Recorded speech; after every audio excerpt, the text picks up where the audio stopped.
நம்ம தலைவர் super star Rajinikanth அவர்களுடைய வேட்டையன் ப்ரிவியூ வீடியோவை இப்போ வெளியிட்டிருக்காங்க சன் டிவியில்.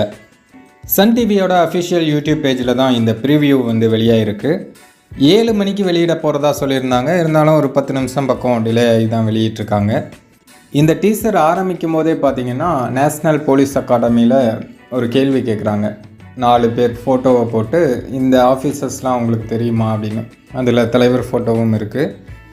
அதுக்கு அங்கே இருக்கிறவங்க சொல்கிறாங்க இவங்க எல்லாருமே என்கவுண்டர் ஸ்பெஷலிஸ்ட் அப்படின்னு.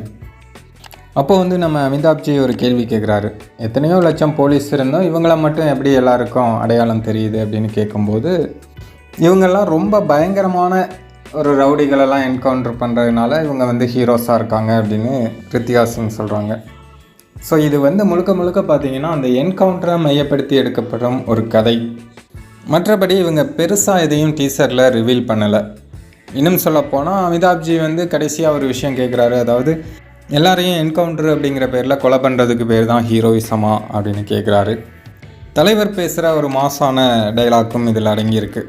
அதாவது என்கவுண்டர் அப்படிங்கிறது வந்து குற்றவாளிகளுக்கு கொடுக்கப்படும் தண்டனை மட்டுமல்ல, இனிமேல் குற்றம் செய்கிறவங்களுக்கும் அது வந்து ஒரு பாடமாக இருக்கணும், இனி செய்யக்கூடாது அப்படிங்கிற ஒரு முன்னெச்சரிக்கை நடவடிக்கையாக இருக்கணும் அப்படிங்கிறதுக்காக தான் இந்த என்கவுண்டர் அப்படிங்கிற மாதிரி தலைவர் வந்து ஒரு டைலாக் பேசுகிறாரு.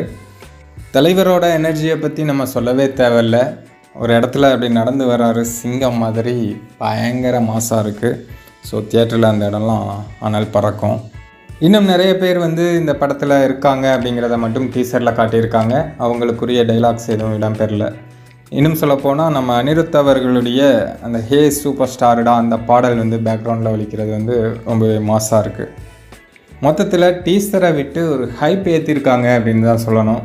ஏன்னா எல்லாத்தையுமே டீசர்லேயே சொல்லிட்டா நம்ம ஆட்கள் வந்து அதிலேயே கதை கட்டி அதிலேயே ஒரு விஷயத்தை படத்தை ஓட்டிடுவாங்க.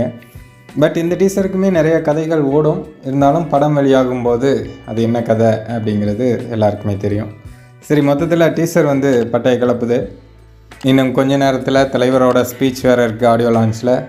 டீசர் பார்த்துருந்தீங்க அப்படின்னா எப்படி இருக்குது அப்படின்னு கமெண்ட்டில் சொல்லுங்கள். அடுத்து தலைவரோட ஸ்பீச் பற்றியும் பேசுவோம்.